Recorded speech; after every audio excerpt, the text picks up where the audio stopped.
Bikini Bottom looks like the friendliest place in the ocean. A sponge who loves his job, a crab who runs a diner, a squirrel who just wants to do science. Harmless, right? Except court records, jail logs, and police files tell a very different story about this town. In this video, we're breaking down every crime in Bikini Bottom, the Krabby Patty formula heist files. Somewhere at the bottom of the sea, in a tiny restaurant shaped like an anchor, there sits a safe. Inside that safe is a piece of paper. On that paper is a recipe, and for as long as anyone in Bikini Bottom can remember, one tiny green creature has spent almost every waking moment trying to get his hands on it. His name is Sheldon J. Plankton. He is small enough to fit inside a teacup. He runs a restaurant called the Chum Bucket that almost nobody visits, and he has built his entire life around one single goal. He wants the Krabby Patty secret formula. He wants it so badly that he has broken the law over and over again trying to get it, and over the years, this pattern has turned him into one of the most frequently arrested residents of the entire town. For a long time, Plankton attempted his thefts and simply failed, usually in small, silly ways. He would sneak into the Krusty Krab dressed as something else, or build a strange machine, or try to trick Mr. Krabs into handing the recipe over voluntarily. These early attempts rarely ended with police involvement. They usually ended with Plankton getting flattened, zapped, or thrown out of the restaurant by Mr. Krabs himself. For years, the law was never really part of the equation. It was just Plankton against Krabs, two grown men locked in an endless private war over a piece of paper. That changed with an episode called Krabby Road. In this episode, Plankton does something a little different from his usual scheme. Rather than trying to trick his way into the Krusty Krab, he attempts a more direct kind of theft. And this time, the attempt is serious enough that the authorities get involved. He is caught, and for the first time in the history of the show, viewers actually see him sent to jail for it. Up until this point, Plankton had been portrayed mostly as an annoying rival, not a criminal with an actual record. Krabby Road changes that. It gives him an official mark against his name. This episode is also important for a smaller reason. It is the only time viewers ever see a specific private cell inside the Bikini Bottom jail, a cell built just for him. Most residents who end up in jail share a general holding area or a yard with other prisoners. Plankton, because of how often he ends up there, gets something closer to his own personal space. It is a strange kind of achievement, being arrested so many times that the jail somewhat adjusts to your presence. But that is exactly what happens here. Once inside, Plankton does not simply accept his punishment. He works to escape, still chasing the same goal that got him arrested in the first place. The formula is still out there, and even behind bars, it remains the only thing on his mind. Eventually, he does get out, and true to form, he goes right back to trying to steal the recipe again. He is caught a second time within the same episode. 2 arrests, 1 episode, and a permanent record that starts right here. Plankton would go on to get arrested again and again across the years, and the causes get stranger each time. Take an episode called Goo Goo Gas. In this one, Plankton does not actually go after the formula in his usual sneaky way. Instead, his scheme goes sideways in an unusual direction. He accidentally turns Mr. Krabs into a baby using a special gas, thinking this will somehow make it easier to steal the recipe once the restaurant owner is no longer capable of stopping him. SpongeBob sees what has happened and calls for the police. Officers arrive, and Plankton is placed under arrest for what he has done to Mr. Krabs. But this arrest does not go the way most arrests do. As the officers try to put handcuffs on him, they run into a small logistical problem. Plankton is simply too small for standard cuffs. Because of the size difference, the cuffs meant for a full-grown fish or crab are far too big for someone his size. And Plankton uses this gap to slip free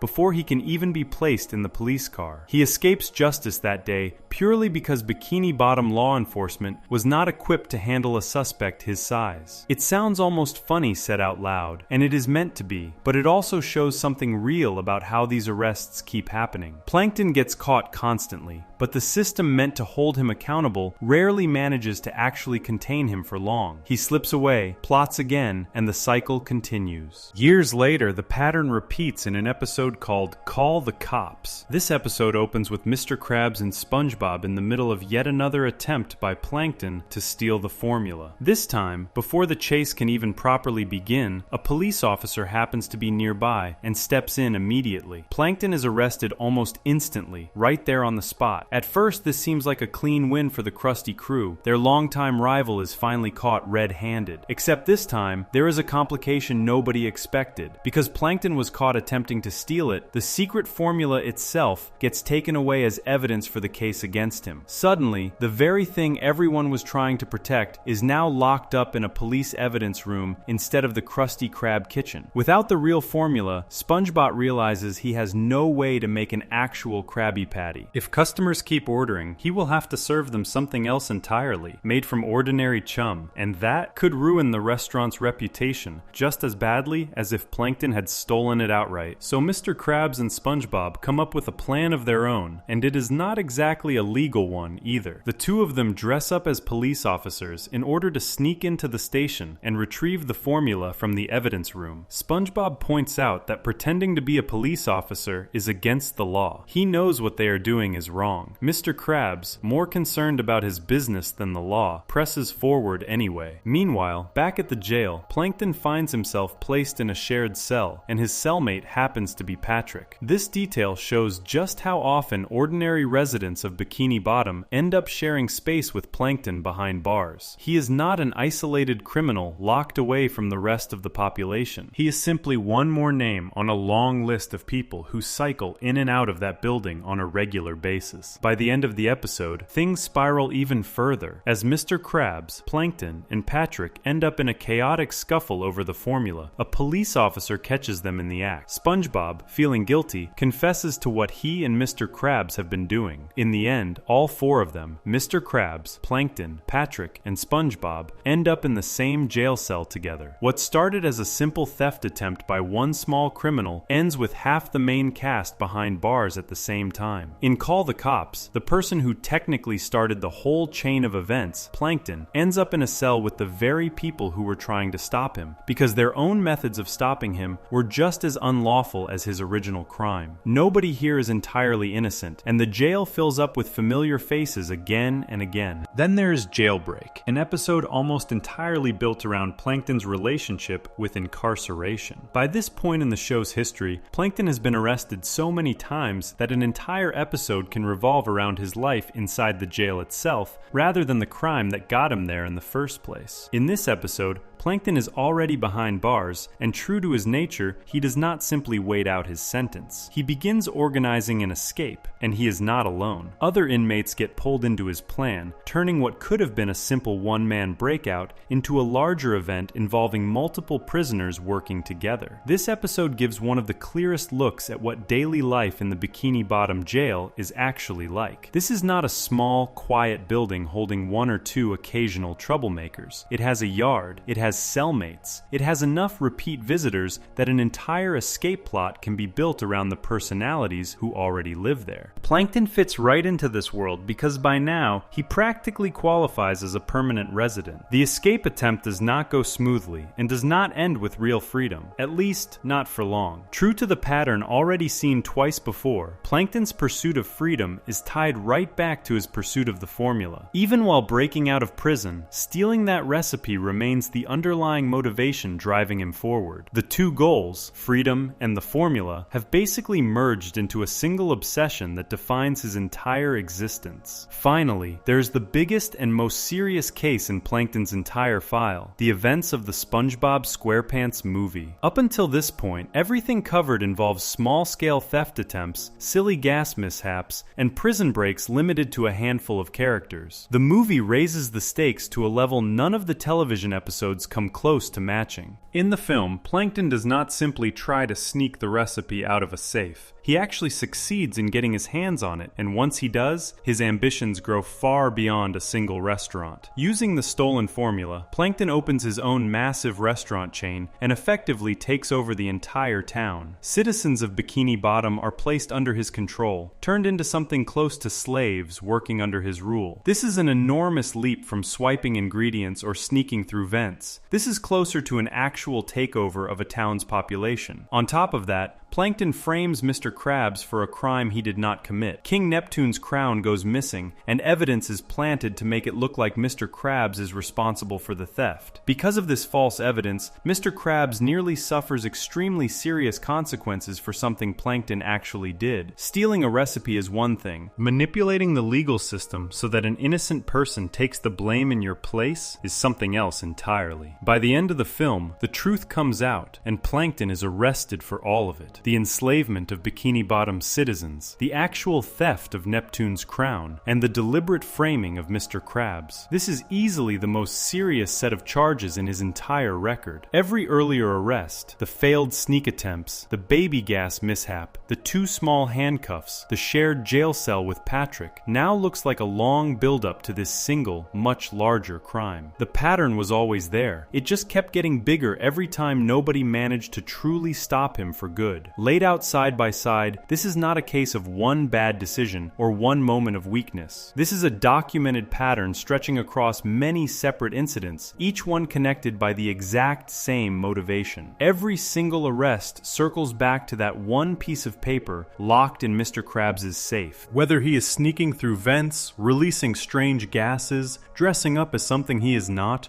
or organizing a full-scale prison break with other inmates, the goal never actually changes. Only the method does. It also shows something about how justice works, or rather, does not quite work in this town. Plankton is caught constantly. He is arrested in Krabby Road, he is arrested and slips away in Goo Goo Gas, he is arrested and thrown into a cell during Call the Cops, he organizes a breakout in Jailbreak, and in the movie, he commits his biggest crime yet, and finally faces consequences serious enough to actually stick, at least for that one story. And yet, despite this long list of arrests stretching across years of episodes, he always seems to end up back at the chum bucket eventually, ready to try again. Before we move on, if you're enjoying this analysis, please consider subscribing. It helps the channel tremendously. Plankton is far from the only regular face inside that jail. Somewhere else in this same town sits a resident with an arrest record just as long, but for very different reasons. And hers rarely traces back to anything she actually chose to do. Section 2. Mrs. Puff's surprisingly long rap sheet. Every school has a teacher who seems to attract bad luck no matter how hard she tries to do her job well. In Bikini Bottom, that teacher runs the local boating school, and her name is Mrs. Puff. She is a pufferfish. She has taught boating classes for years, and on paper, she should be one of the most respected residents in town. Instead, her file at the Bikini Bottom jail stretches across at least 7 separate episodes, and almost none of it happened because she set out to break the law. The episode called No Free Rides gives the first proper look at the exterior of the Bikini Bottom jail, along with a phone booth sitting just outside it. This episode also marks one of Mrs. Puff's earliest and most direct run-ins with the law. After becoming completely worn down by SpongeBob's endless failed attempts to pass his boating test, Mrs. Puff reaches a breaking point. She takes SpongeBob's newly built boatmobile without permission, and in the middle of driving it away, she crashes directly into a police car. This is about as clear-cut as an arrest can get. There is no confusion, no mistaken identity, no accident caused by someone else's carelessness. She takes a vehicle that does not belong to her and collides with law enforcement in the process. Officers place her under arrest, and SpongeBob, still the eternally loyal student, later comes to visit her at the jail. It is a strange kind of loyalty, visiting the very teacher whose patience he wore down to the point of a crime, but that loyalty becomes something of a pattern throughout her file. No matter how many times Mrs. Puff ends up locked up because of him, SpongeBob rarely seems to hold a grudge, and often shows up right outside her cell. From there, her record only grows longer. The episode called Hall Monitor gives one of the clearest examples of a legal idea that shows up again and again throughout her case file. The idea that a teacher can be held responsible for what her student does while under her supervision. In this episode, SpongeBob is placed in charge of watching over the town for a single day, and instead of keeping things calm, his actions lead to serious destruction across Bikini Bottom. Because SpongeBob is her student, and because his reckless behavior on the road and around town traces back to lessons he received from her, Mrs. Puff ends up facing consequences for something she never physically did herself. This same pattern shows up again in the episode called Doing Time. Mrs. Puff is sent to jail once more, and once again, the underlying cause connects back to SpongeBob's behavior while operating a boat under her instruction. What makes this episode particularly memorable is what happens next. SpongeBob and Patrick decide to take matters into their own hands. The two of them sneak into the jail with the goal of breaking Mrs. Puff out of her cell entirely. The very student whose driving led to her imprisonment ends up committing an entirely separate crime, attempting a jailbreak in order to fix a problem that his own actions caused in the first place. Visiting a teacher in jail out of guilt is one thing. Trying to break her out, adding yet another criminal act on top of the original mess, is something else entirely. Mrs. Puff's presence inside that jail, once again, has almost nothing to do with any bad intention on her part, and everything to do with the chain reaction that seems to follow SpongeBob wherever he drives. Not every charge against Mrs. Puff connects back to her students, though. Some of her legal troubles are entirely her own doing, separate from anything SpongeBob caused. In the episode called Ditchin' Mrs., Puff finds herself in trouble with the law for a very ordinary, very human reason. She is called for jury duty, a civic responsibility that most residents in any town are expected to fulfill. And instead of showing up, she skips it entirely. This is a small offense compared to some of the chaos already covered, but it is worth noting because it shows a different side of her. Here, there is no boatmobile crash, no students' reckless driving, no wrongful blame. She simply avoids a responsibility she was supposed to handle and gets arrested for it. A similar, smaller scale offense shows up in the episode called Summer Job. Mrs. Puff is charged with littering. This is a much more minor charge compared to the mass destruction tied to some of her other arrests, but it still adds another entry to a file that keeps growing longer with each passing season. Littering may not sound like a serious crime next to jailbreaks and car crashes, but other residents of this same town have faced real jail time over littering charges as well, which says something about how strictly Bikini Bottom seems to enforce its smaller rules while letting much larger crimes slide by unnoticed. The episode called Potato Puff brings one of the strangest entries in her entire record. In this episode, Mrs. Puff becomes so desperate to avoid administering yet another boating test to SpongeBob that she disguises herself as a potato in an attempt to escape her duties entirely. The plan does not go smoothly. Her disguise ends up connected to a chain of events that leads to real danger and destruction across the city. Because of the chaos that follows, she is arrested for endangering the town, and this arrest happens while she is quite literally dressed as a vegetable, hiding from her own job. There is something worth sitting with in this particular case. Unlike the boatmobile crash in No Free Rides, where her own hands were directly responsible for the collision, or Doing Time, where the connection was student behavior, Potato Puff shows a teacher pushed to such extreme exhaustion by one single student that she resorts to disguising herself as a vegetable just to get a single day off. The resulting arrest, in a strange way, becomes less about her breaking the law on purpose and more about just how much pressure one boating instructor can be placed under before she starts making increasingly desperate decisions. The episode called Oral Report adds another layer to this same pattern, and it may be one of the clearest examples in her entire file of how the town's legal system treats teachers versus students. In this episode, Mrs. Puff is arrested, and the stated reason given is that a boating instructor can be held responsible for any minor delinquent behavior committed by a student under her care. This is essentially the same legal idea that got her arrested back in Hall Monitor, now stated directly and clearly as an actual rule that Bikini Bottom's police department follows. That rule alone could explain a large percentage of her entire arrest history. If a student under her instruction commits even a minor offense, the responsibility can fall on Mrs. Puff, rather than the student who actually broke the rule. Given how often SpongeBob's classroom mishaps escalate into full-blown destruction across town, this is not a small technicality.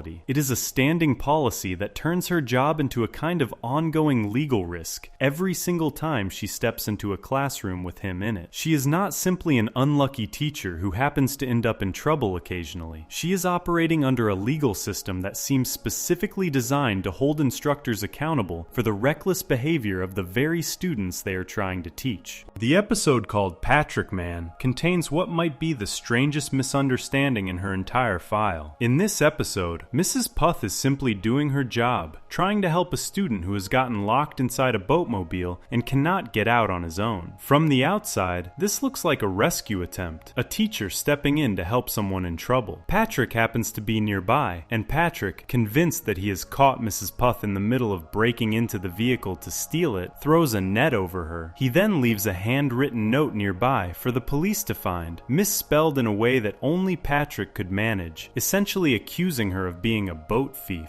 Mrs. Puth is not seen actually confined in a cell in this particular episode, but she is arrested based entirely on Patrick's mistaken assumption. There was no theft. There was no crime. There was only a well-meaning teacher trying to help a trapped student, and a bystander who jumped to the wrong conclusion at exactly the wrong moment. This may be the clearest example in her whole record of an arrest that had absolutely nothing to do with anything she actually did wrong. A similar situation appears in the episode called Bumper to Bumper. Once again, Mrs. Puff is arrested, but not shown confined behind bars for any real length of time. And once again, the circumstances trace back to confusion rather than any real crime on her part. Alongside Patrick Man, this forms a clear third category, running next to her other arrests. Some charges come from her own choices, like the jury duty case or the littering ticket. Others come from being held responsible for a student's mistakes, like hall monitor, doing time, and oral report. But a third group exists too, made up entirely of arrests where nobody actually did anything wrong at all, and the whole thing traces back to somebody jumping to the wrong conclusion at the wrong moment. What ties nearly every one of these cases together, even the ones that have nothing directly to do with him, is how often SpongeBob's name appears somewhere nearby. He is there, crashing the boatmobile test that led to her frustration in No Free Rides. He is there, causing the destruction that got her blamed in Hall Monitor. He is there, breaking into jail to rescue her in Doing Time. He is there as the reason she disguised herself as a vegetable in Potato Puff. He is there under the very rule that got her arrested in Oral Report. Even in Patrick Man, it is her role as a boating instructor, a role defined entirely by teaching him, that puts her in the wrong place at the wrong time. Before we move on, if you're enjoying this analysis, please consider subscribing. It helps the channel tremendously. Somewhere in this same town sits a much longer, much stranger record, belonging to the one resident whose name keeps surfacing in nearly every case covered so far. Section 3. SpongeBob's own criminal record. SpongeBob SquarePants is usually seen as the kindest, most cheerful resident of Bikini Bottom. He flips patties with a smile, he loves his job, and he treats almost everyone he meets with total sincerity. Underneath that cheerful reputation, though, sits a jail record that spans at least 6 separate episodes. Some of these cases are honest mistakes. A few are stranger than that. Taken together, they form one of the more surprising arrest histories in the entire town. The first entry comes from an episode called Life of Crime. In this episode, SpongeBob and Patrick take a balloon that does not belong to them, believing they have done something seriously wrong. Overwhelmed with guilt, the two of them decide the only right thing to do is turn themselves into the police. They walk into the station and confess to what they believe is a real crime. Once inside, officers place them in a jail cell, and for a brief moment, SpongeBob and Patrick are actual prisoners of the Bikini Bottom justice system. That moment does not last long. The officers quickly explain that the day they took the balloon was National Free Balloon Day, meaning nobody had actually stolen anything at all. The balloon was free for anyone to take. SpongeBob and Patrick are released almost immediately, and the police even hand them lollipops on the way out as a parting gesture. This case stands stands out because it shows something that repeats throughout SpongeBob's file. He is rarely a criminal in the way most people picture one. He is not sneaking around trying to get away with something. If anything, he tends to overcorrect, assuming guilt where none exists, and marching himself straight to the police to confess. In Life of Crime, the entire arrest happens because SpongeBob's sense of right and wrong is so strict that he cannot let a possible mistake slide, even when there was no mistake to begin with. The second case in his file comes from an episode called Party Pooper Pants. Here, SpongeBob throws a party, and things take a turn when the police become involved. The specific issue is that SpongeBob fails to invite the police department to his gathering. This oversight results in him being taken into custody and confined at the jail. On the surface, this sounds almost too small to count as a real crime. Forgetting to invite a group of people to a party is not something most towns would treat as an offense worth jail time. In Bikini Bottom, though, it becomes exactly that. This case adds to a growing pattern already noticed in earlier files, one where minor social mistakes are treated with the same seriousness as actual law-breaking. SpongeBob's arrest here has nothing to do with stealing, lying, or causing harm. It happens because a party guest list did not include the right people. Next comes an episode called No Free Rides, which has already come up once before in connection to Mrs. Puff. In that earlier account, Mrs. Puff was the one who ended up under arrest after crashing a stolen boatmobile into a police car. SpongeBob's own legal trouble in this same episode comes from a separate cause. He obtains a driver's license before he is old enough to legally hold one. Getting a license underage becomes the basis for his own arrest in this episode, sending him to the same jail his teacher ends up visiting. This case is worth noting because it shows two people connected to the exact same episode and the exact same subject of boating, ending up on opposite sides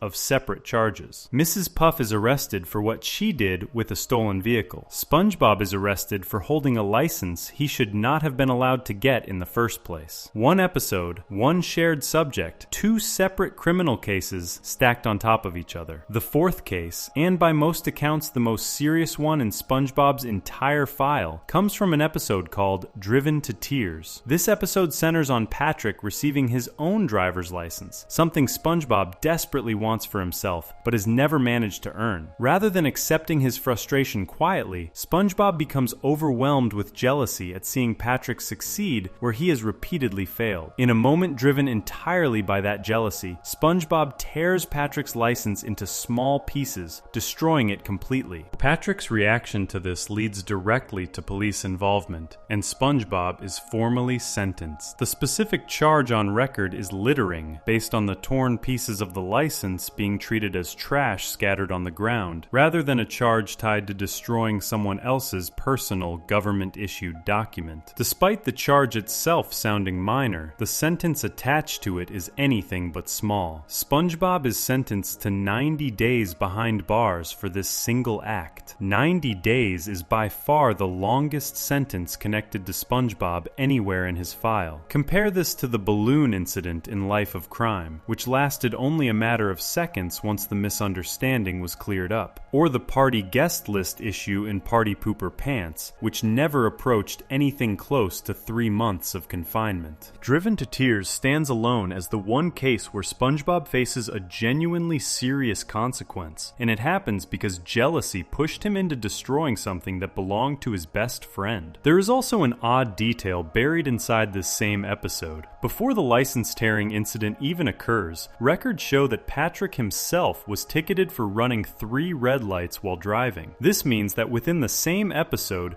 both SpongeBob and Patrick end up with their own separate legal troubles tied to the exact same driver's license. Patrick breaks traffic laws while using it. SpongeBob destroys it out of envy. The license causes trouble for both of them before the episode is even finished. The fifth case comes from an episode called Cave Dwelling Sponge. In this one, SpongeBob ends up sentenced for property damage, a serious sounding charge on paper. What makes this case stand apart from every other entry in his file is that the actual damage was not caused by SpongeBob at all. The true responsible party is a separate figure, connected to the episode's plot, sometimes referred to as Spongy Spongy, who is the one who actually causes the destruction in question. Despite this, it is SpongeBob who ends up sentenced for vandalism, taking the blame and the punishment for something someone else physically did. This case is important important because it introduces a theme that shows up more than once across different residents of this town. Sometimes an arrest in Bikini Bottom has nothing to do with actual guilt. Sometimes it simply comes down to whoever happens to be standing closest to the damage when the police show up. SpongeBob, in this instance, becomes a clear example of wrongful punishment, sentenced for a crime someone else committed while he took the fall. The sixth and final major case comes from an episode called Patrick the Mailman. In this episode, SpongeBob and Patrick take on the job of delivering mail, standing in for a mail carrier who normally handles the route. Somewhere along the way, the two of them end up taking a mail truck that belongs to the actual mail carrier without proper permission. This act results in both of them being delivered straight to jail together, arrested for taking a vehicle that was never theirs to use. This case pairs SpongeBob with Patrick once again, continuing a pattern seen across multiple episodes where the two friends seem to get into legal trouble as a team rather than separately. Just as they turn themselves in together over the balloon in Life of Crime, and just as they both share a role in the No Free Rides episode alongside Mrs. Puff, here they end up sharing a jail cell once more after taking a truck that belonged to someone else entirely. Beyond these 6 clear-cut cases, SpongeBob's file includes one more moment worth mentioning, even though it does not result in his own arrest. In an episode called Doing Time, already discussed in connection with Mrs. Puff's own record, SpongeBob does not get arrested himself. Instead, he actively participates in an attempt to break Mrs. Puff out of jail, sneaking into the facility alongside Patrick, with the specific goal of helping a prisoner escape custody. While SpongeBob does not end up formally charged for this attempt, the act itself, helping someone break out of a jail cell, would typically be treated as a serious crime on its own in almost any legal system. It stands as an example of SpongeBob committing an act that looks like a real offense, even though it never results in a matching charge against his name. Looking across this entire file side by side, a clear pattern begins to form. SpongeBob's criminal record breaks down into a few distinct categories, each one telling a slightly different story about who he actually is. The first category involves honest confusion. Life of Crime fits here perfectly. SpongeBob believed he had done something wrong, and his response was to immediately confess and accept punishment, even before any punishment was actually deserved. This is not the behavior of someone trying to avoid consequences. It is closer to the opposite, someone so eager to do the right thing that he ends up punishing himself for a crime that never happened. The second category involves small social mistakes being treated as major offenses. Party Pooper Pants belongs here, where failing to invite the right guests to a party somehow results in jail time. This case says less about SpongeBob's character and more about how oddly strict the standards for lawbreaking seem to be in this particular town. The third category involves real rule breaking, but for reasons tied to age or timing rather than any harmful intent. No Free Rides fits here, where the issue is not that SpongeBob drove dangerously or hurt anyone, but simply that he obtained a license before he was legally allowed to. The fourth category, and the most serious one, involves a genuine emotional failure leading to a real consequence. Driven to Tears is the clearest example of SpongeBob actually doing something wrong on purpose, driven by jealousy, and receiving the longest sentence in his file as a direct result. Unlike the balloon or the party guest list, this case involves a real choice, a real emotional motive, and a real victim in Patrick, whose license was destroyed out of envy rather than accident. The fifth category involves wrongful punishment entirely. Cave-dwelling Sponge places SpongeBob in the same position Mrs. Puff has found herself in more than once, punished for someone else's actions, simply because he happened to be present when the damage was discovered. The sixth category involves shared responsibility with Patrick. Patrick the Mailman and Life of Crime both show the two friends ending up behind bars together, suggesting that a large portion of SpongeBob's legal trouble does not happen when he is alone, but specifically when Patrick is standing right beside him. Taken as a whole, SpongeBob's file paints a picture of someone who is rarely malicious, occasionally careless, sometimes unlucky, and once, in a single documented case, genuinely driven to do something wrong by a real and understandable emotion. His record is nowhere near as long or as calculated as Plankton's ongoing pursuit of the secret formula, and it looks quite different from Mrs. Puff's pattern of being blamed for other people's actions, even though a few of his own cases echo that same kind of wrongful blame. What connects his file to both of the earlier earlier ones covered so far is a simple, repeating detail. Every single case mentioned here, from the balloon to the mail truck, involves either Patrick standing right next to him or a situation directly created by the same chain of chaos that keeps pulling Mrs. Puff into her own legal troubles. SpongeBob's record does not exist in isolation. It is deeply tangled with the people closest to him, and one name in particular keeps showing up again and again across nearly every case examined so far, in this file and in the two that came before it. Before we move on, if you're enjoying this analysis, please consider subscribing. It helps the channel tremendously. That name belongs to someone whose own arrest history is just as strange, if not stranger, and whose reasons for ending up behind bars rarely make any sense at all once you actually look closely at them. Section 4. Squidward's brushes with the law. Squidward Tentacles spends most of his time trying to distance himself from the chaos around him. He wants peace, quiet, and a little bit of respect, and he rarely gets any of it. Despite trying so hard to stay above the trouble that constantly surrounds SpongeBob and Patrick, Squidward still manages to build his own file at the Bikini Bottom jail, and the reasons behind his arrests are just as strange as anyone else's in this town. The clearest case in his file comes from an episode called Good Ol' What's-His-Name. In this episode, Squidward ends up behind bars for stealing a wallet belonging to a character named What Zit To Ya. Unlike some of the other cases already covered in this series, this one has no confusion attached to it. There is no mistaken identity, no free item day, and no innocent misunderstanding. Squidward simply takes something that belongs to someone else, and the theft is serious enough that he is placed in a cell for it. While serving this sentence, Squidward ends up sharing a cell with Patrick, and this detail connects his file to almost every other file already examined so far. Plankton shared a cell with Patrick in Call the Cops. Now Squidward shares one with him too, in a completely separate episode with a completely separate crime attached. Patrick seems to have a way of ending up in the same small space as nearly every criminal this town produces, regardless of what they were actually arrested for. During this same episode, SpongeBob and Mr. Krabs come to visit Squidward at the jail, much like SpongeBob visited Mrs. Puff after her own arrest in No Free Rides. Visiting a friend or coworker behind bars appears to be a fairly normal social activity in Bikini Bottom, treated with about as much concern as visiting someone in the hospital. The next case comes from an episode called Fiasco, and this one is a little harder to pin down exactly, though the arrest itself is not in question. Squidward is sent to jail in this episode, and the events leading up to it involve a piece of famous artwork going missing, along with Squidward lying to police officers about strange noises disturbing him. Whether the official charge traces back to the missing artwork itself, or to the act of giving officers false information, the outcome is the same either way. Squidward ends up in custody, and at one point during this same episode, Gary is brought to the jail as well, seemingly just to help sort out the confusion surrounding the case. This is one of the rare moments where Gary, who otherwise stays completely out of trouble across the entire series, actually sets a paw inside the jail, even though he is never treated as a suspect himself. What makes Fiasco worth noting is how unclear the actual reasoning behind Squidward's punishment becomes once the smoke clears. Some of his other cases involve a crime with a plain, obvious cause, like the stolen wallet in Good Ol' What's-His-Name. This one is murkier, tangled up in a missing piece of art and a set of lies told to officers who were already investigating something else. It shows that not every arrest in this town comes with a tidy, easy-to-explain reason. Sometimes, the actual sequence of events gets complicated enough that even looking closely at what aired leaves a little room for interpretation about exactly which part of the mess got Squidward locked up. A very different kind of case shows up in an episode called Professor Squidward. Here, Squidward does not steal anything or lie to an officer directly. Instead, he pretends to be someone he is not, taking on the identity of his old rival, Squilliam Fancyson. Squidward and Squilliam have a long-running rivalry throughout the series, one built almost entirely on Squidward's desire to appear successful and cultured in front of someone he has always felt inferior to. In this episode, that desire pushes him into actually impersonating Squilliam directly, pretending to be him rather than just competing against him. This act of impersonation results in Squidward being arrested, though unlike Good Ol' What's-His-Name, he is not shown confined in a cell for any length of time in this particular particular episode. The arrest itself is enough to mark it as an official entry in his file, even without a scene of him actually sitting behind bars. This case says something interesting about Squidward's character that none of his other arrests quite capture. The wallet theft in good old What's-His-Name is about wanting something material. The impersonation in Professor Squidward is about wanting to be seen as someone else entirely, someone more accomplished, more respected, and more successful than Squidward actually is. It is a crime rooted less in greed and more in a very specific kind of insecurity that follows Squidward through much of the series. The next case comes from an episode called Patrick, the Game. In this one, Squidward's arrest is tied to two very specific and named charges: vandalism and destruction of private property. Unlike the vague circumstances surrounding Fiasco, this case is laid out clearly. Squidward damages property that does not belong to him, and the resulting charges reflect exactly what happened, without any confusion or middleman crime attached to it. This case is worth placing next to the earlier file already built for SpongeBob, specifically the cave-dwelling sponge episode,